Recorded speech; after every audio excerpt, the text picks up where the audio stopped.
মুম্বাই পুলিশের এক হাওলাদার কন্যা হাসিনা পার্কার, পলাতক মাফিয়াদের বোন এবং একসময় মুম্বাইয়ের আন্ডারওয়ার্ল্ড শাসন করা মাফিয়া রানী হিসেবে খ্যাতি পান তিনি। মুম্বাইয়ের নাগপাড়া এলাকায় যিনি সর্বসাধারণের কাছে পরিচিত ছিলেন আপা সম্বোধনে, এবং এই নাম মুখে নিতে গিয়ে সকলেই প্রায় কেঁপে উঠতেন।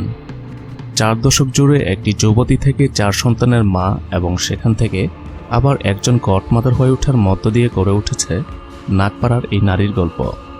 মুম্বাইবাসী একবারের জন্যই পরিচিত হয়েছিল এই আপার সঙ্গে। এরপর সেখানে আর কোনো গডমাদারের জন্ম হয়নি। বাবা ইব্রাহিম কাসকা ছিলেন মুম্বাই পুলিশ ডিপার্টমেন্টের একজন হেড কনস্টেবল এবং মা আমিনাবাই ছিলেন গৃহিণী। মারাঠা এই মুসলিম দম্পতি 10 ছেলেমেয়ের মধ্যে 1959 সালের 7ম সন্তান হিসেবে জন্ম নেন হাসিনা। বাবা একজন পুলিশ হলেও বড় 2 ভাই সাবির আর দাউদ মিলে ত্রাসের রাজত্ব কায়েম করেছিলেন তৎকালীন বোম্বে শহরে। পুরো শহরের অপরাধমূলক যত কর্মকাণ্ড ও চোরাচালানের নিয়ন্ত্রণ নিজেদের হাতে তুলে নিয়েছিলেন এই 2 ভাই। 1980-এর দশকে অপরাধ জগতের সিন্ডিকেট ডি কোম্পানিকে নিয়ন্ত্রণ করার মাধ্যমে দাউদ ধীরে ধীরে হয়ে ওঠেন মুম্বাইয়ের অন্যতম ডন। 2 ভাই ডন হয়ে উঠলেও বোনেরা অন্যান্য ভারতীয় নারীদের মতো বিয়ে শাদী করে সংসারী হয়েছিল। হাসিনা তোর ব্যতিক্রম ছিলেন না। তারও সুন্দর একটা পরিবার ছিল, 4 সন্তান সহ হাসি খুশিতে ভরা একটা সংসার ছিল। অপরাধ জগতের সঙ্গে ভাইদের যেহেতু সংযোগ ছিল, সেহেতু ভাইয়েরা টাকা প্রাসাদে বাস করলেও তিনি বেশ সাধারণ জীবনযাপন করতেন, একেবারেই সাদাসিধে একজন গৃহিণী হিসেবে। স্বামী ইসমাইল পার্কার প্রথম জীবনে ফিল্মে জুনিয়র আর্টিস্টের কাজ করতেন, পরে হোটেলের ব্যবসা শুরু করেন। ব্যবসার জন্য এই টাকার ব্যবস্থা দাউদ তাকে করে দেন। দাউদ যখন ডি কোম্পানি গ্যাং নিয়ে বোম্বের আন্ডারগ্রাউন্ডের একচ্ছত্র অধিপতি হয়ে উঠেছে, তখন মুম্বাই পুলিশ তাকে ধরার জন্য বেশ তোড়জোড় শুরু করে দেয়। ধরা পড়ার ভয়ে রাতে দুবাই পাড়ি জমান দাউদ। ততদিনে আরও অনেক আন্ডারগ্রাউন্ড গ্রুপ গড়ে ওঠায় মুম্বাইয়ে তার আধিপত্য কিছুটা হুমকির মুখে পড়ে যায়। তার অবর্তমানের সুযোগে অনেক নতুন নতুন গ্যাংস্টার মাথাচাড়া দিয়ে উঠতে লাগলো। পুরনো যারা এতদিনে দাউদের ত্রাসের মুখে এদিকে সেদিকে পালিয়ে গিয়েছিল, তারা ফিরে আসতে শুরু করলো। দাউদের দলের লোকেদের সঙ্গে সবসময় প্রতিযোগিতা লেগে থাকার জন্য তারা খুব একটা সুবিধা করতে পারত না। এমনই একজন ছিল অরুণ গোগলে। তাকে আর তার দলকে মোটামুটি পথে বসিয়ে দিয়েছিল দাউদের লোকেরা। বোম্বের আন্ডারওয়ার্ল্ডের এই মানুষগুলো নিকৃষ্ট সব কাজ করে বেড়ালেও তাদের একটা নীতি ছিল, সব শত্রুতা নিজেদের মধ্যে, পরিবারকে এর ভেতরে তারা জড়াতো না। এমনকি বোম্বের পুলিশও এসব অপরাধীর পরিবারকে ঘাটানোর সাহস পেত না। কিন্তু অরুণ এই নিয়মটা ভঙ্গ করল। প্রতিশোধ নিতে সে খুন করল দাউদের বোন হাসিনার স্বামী ইসমাইলকে। 1991 সালে এই ঘটনা ঘটে। 4 সন্তান আলিশা, কুৎসিয়া, ওমাইদা ও ড্যানিশ পার্কারকে নিয়ে একা হয়ে পড়েন হাসিনা পার্কার। বোনের স্বামীর হত্যার প্রতিশোধ নিতে মুম্বাইয়ের যে হাসপাতালে ভয়াবহ এক বন্দুকযুদ্ধে জড়িয়ে পড়ে ছোট শাকিলের নির্দেশে দাউদ ইব্রাহিমের দলের সদস্যরা। শৈলেশ হালদাঙ্কা সহ নিহত হয় আরও 24 জন। পোকামাকড়ের মতো মানুষ মারতে শুরু করে দাউদের লোকজন। ইসমাইল পার্কারের খুনের সঙ্গে তাদের সম্পর্ক থাকুক কিংবা না থাকুক, অরুণের লোক হওয়াটাই ছিল তাদের সবচেয়ে বড় অপরাধ। ভাড়াটে শুটার নিয়ে এলো রাজন। প্রথমবারের মতো বন্দুকযুদ্ধের জন্য ব্যবহার করা হলো AK-47 রাইফেল। বোম্বের বুকে শুরু হলো আরেকটি গ্যাংওয়ার। একচেটিয়া এই যুদ্ধে নিশ্চিহ্ন হয়ে গেল অরুণ আর তার দল। সাধারণত বোম্বের গ্যাংস্টাররা কখনো পুলিশের সাথে ঝামেলা তৈরির চেষ্টা করত না, কিন্তু এই গ্যাংওয়ার এতই ভয়াবহ আকার নিয়েছিল, এমনকি 2 জন পুলিশ গার্ড যারা কিনা শৈলশকে নজরদারির মাঝে রেখেছিল, তারাও নিহত হয় এই বন্দুকযুদ্ধে। এই সব কিছুর ব্যাপারেই অবগত ছিলেন হাসিনা। 1991 সালে দাউদ বাহিনীর এই তাণ্ডব শেষ হওয়ার পর 1993 সালে পুরো মুম্বাই কেঁপে ওঠে এক সিরিজ বোমা হামলায়। এতে নিহত হয় 250-র বেশি মানুষ, আহত প্রায় 1,500। পুলিশের তদন্তে বেরিয়ে এলো গুজরাট দাঙ্গার প্রতিশোধ নিতে এই হামলা করিয়েছে দাউদ ইব্রাহিম। আর তখন থেকেই বদলে যায় হাসিনার জীবন, নেমে আসে অমানিসা। দাউদ ইব্রাহিম তখনও পুলিশের ধরাছোঁয়ার বাইরে, যার কারণে পুরো মুম্বাই শহর হেলে গেল। তার আপন বোন হয়ে হাসিনা দাউদের সন্ধান জানেন না, তা মানতে নারাজ ছিল মুম্বাই পুলিশ। পুলিশের একটানা নজরদারি আর পুলিশি হেফাজতে নিয়ে হেনস্থায় জীবন অতিষ্ঠ হয়ে উঠল তার। হাসিনার অপরাধ একটাই, যে ভারতের বুক থেকে এতগুলো মানুষকে নিশ্চিহ্ন করে দিয়েছে, সেই দাউদ ইব্রাহিমের আপন বোন সে। দিনের পর দিন যখন তখন থানা থেকে তাকে ডেকে পাঠানো হতো। তদন্তের জন্য হাজারটা প্রশ্ন করে প্রতিনিয়ত জর্জরিত করা হতো তাকে, যার কোনোটি জবাবই তার কাছে ছিল না। হাসিনার 4 ছেলে মেয়েই তখন ছোট ছোট। যখন তখন বাড়িতে বৃদ্ধ শাশুড়ির কাছে সন্তানদের রেখে তারা কি করছে, কি খাচ্ছে, সেসব বাদ দিয়ে হাসিনাকে দিতে হতো পুলিশ অফিসারদের প্রশ্নের জবাব। এর সঙ্গে তাকে প্রতিদিন সয়ে যেতে হতো দাউদের বোন হওয়ার জন্য মানুষের চোখের আশ্রে পড়া ঘৃণা। আস্তে আস্তে বদলে যেতে শুরু করে হাসিনা।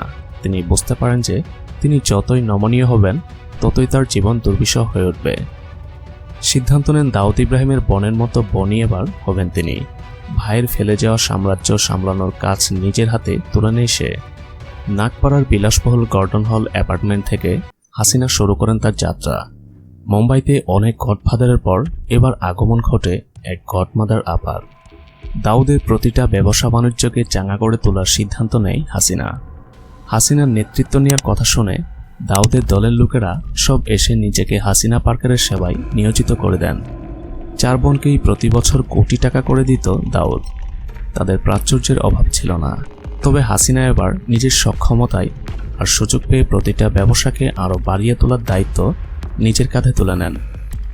ড্রাগ সাপ্লাই থেকে শুরু করে চোরাই স্বর্ণের চোরাচালান, নকল ঔষধ মুম্বাই বন্দর দিয়ে ভারতে ঢুকানো, কিংবা জোর করে কাউকে তার জায়গা থেকে উচ্ছেদ করিয়ে সেই জায়গা টাকার বিনিময়ে কোনো পার্টিকে খালি করে দেয়া, এই সব কিছুই করতে থাকলো হাসিনার হয়ে কাজ করতে আসা দাউদের লোকেরা। হাসিনা ততদিনের সুযোগ্য আন্ডারওয়ার্ল্ডের লিডার হয়ে উঠেছেন। পুলিশের কাছে এবং কোর্টে দাঁড়িয়ে তিনি জানিয়ে দিয়েছেন ভাই দাউদ ইব্রাহিমের সাথে তার কোনো ধরনের সম্পর্ক নেই। তবে সত্যটা ভিতরে ভিতরে সকলেই জানত। দাউদের মুম্বাইয়ের যত ব্যবসা রয়েছে সব কিছুই হাসিনা নিয়ন্ত্রণে রাখছেন। মুম্বাই তখন নতুন নতুন মেগাসিটিতে রূপ নিচ্ছে। আবাসনের ব্যবসা খুবই জমজমাট আকার ধারণ করেছে। নতুন কোনো অ্যাপার্টমেন্ট তার অনুমতি ছাড়া মুম্বাইয়ের মাটিতে দাঁড়াতে পারত না। ছোট বড় যে কোনো অ্যাপার্টমেন্ট বানাতে গেলেই লাগতো আপার অনুমতি। আর এই নির্ঝঞ্ঝাট ব্যবসার অনুমতি মিলত রিয়েল এস্টেট ব্যবসায়ীদের নির্দিষ্ট সংখ্যক ফ্ল্যাট কিংবা বড়সড় অঙ্কের টাকার বিনিময়ে। প্রোডাকশন মানি নাম ছিল এই চাঁদার। দক্ষিণ মুম্বাই থেকে বান্দ্রা কিংবা জুহু থেকে কোলাবা, হাসিনার রাজত্ব ছিল বিশাল এলাকা জুড়ে। নতুন করে মাথাচাড়া দিতে চাওয়া গ্যাংস্টারদের অনেকেই হারিয়ে গিয়েছিল আপার আঙুলের ইশারায়। মুম্বাইয়ের নানা পেশার মানুষ আস্তে আস্তে নৈপথ্য প্রদান শুরু করল হাসিনাকে। তার বাসার সামনে বিশাল লাইন লাগত বিভিন্ন মানুষের বিভিন্ন তদবিরের। ভূমি দখলের জন্য বিল্ডাররা হাসিনার কাছে ধর্ণা দিতে শুরু করলেন।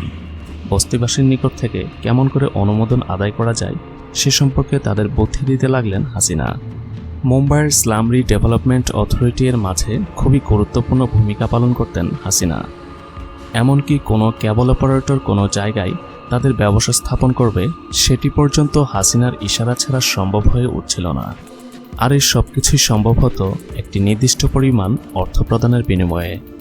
জমি সংক্রান্ত মামলা, অর্থ পাচার, বিল্ডার সংক্রান্ত মারামারি, এই সব কিছুতেই হাসিনার নির্দেশে কর্ম সম্পাদন করত সালিম পাটেল ও তার দলের লোকেরা। পুলিশ যে তার অপরাধের এত বিশাল নেটওয়ার্কের কথা জানত না তা কিন্তু নয়, তবে কেউ কোনোদিন কিছু বলার বা মুখ খোলার সাহস পেত না। এমনকি তার দ্বারা ভুক্তভোগী কোনো ব্যক্তিও সাহস করত না পুলিশের কাছে গিয়ে তার নামে মুখ খোলার। মুম্বাই পুলিশের প্রতিটি বিভাগে তার লোক ছিল। টাকার বিনিময়ে এদের কিনে নিত হাসিনা। তার বিপক্ষে চার্জশিট দাখিল করা হলে সেটার কাগজপত্র হারিয়ে যেত। অনেক সময় সাক্ষী গায়েব হয়ে যেত। নির্দিষ্ট দিনে হাজির হতে পারতেন না তদন্তকারী কর্মকর্তারা। তার নামে ৮৮টা মামলা করেছিল মুম্বাই পুলিশ, কিন্তু তিনি আদালতে হাজির হয়েছিলেন মাত্র একবার। ২০০৬ সালে হাসিনার বড় ছেলে দানিশ এক রোড অ্যাক্সিডেন্টে মারা যায়। তবে এটাও পরিকল্পিত খুন বলেই হাসিনা সবসময় দাবি করে এসেছেন। দানিশ ভাগ্নেদের মধ্যে দাউদের সবচেয়ে প্রিয় ও সবচেয়ে কাছের ছিল। সবার ধারণা ছিল এই ভাগ্নে হয়তো দাউদ ও হাসিনা গড়ে তোলা অপরাধ জগতের সিংহাসনে বসবেন। অসময়ে ছেলেকে হারিয়ে ভেঙে পড়েন হাসিনা পার্কার। ছেলের মৃত্যু তাকে অনেকটাই সবকিছু থেকে সরিয়ে নেন। তবুও সবকিছু চলছিল দলের লোকদের দেখাশোনায়। শুধু পর্দার আড়াল হয়ে গিয়েছিলেন হাসিনা পার্কার। ২০১৪ সালে ৫৫ বছর বয়সে ভারতের দক্ষিণ মুম্বাইয়ের হাবিব হাসপাতালে হৃদযন্ত্রের ক্রিয়া বন্ধ হয়ে তিনি মারা যান। শেষ সময়ে তার 3 ছেলে মেয়ের সঙ্গে ছিলেন।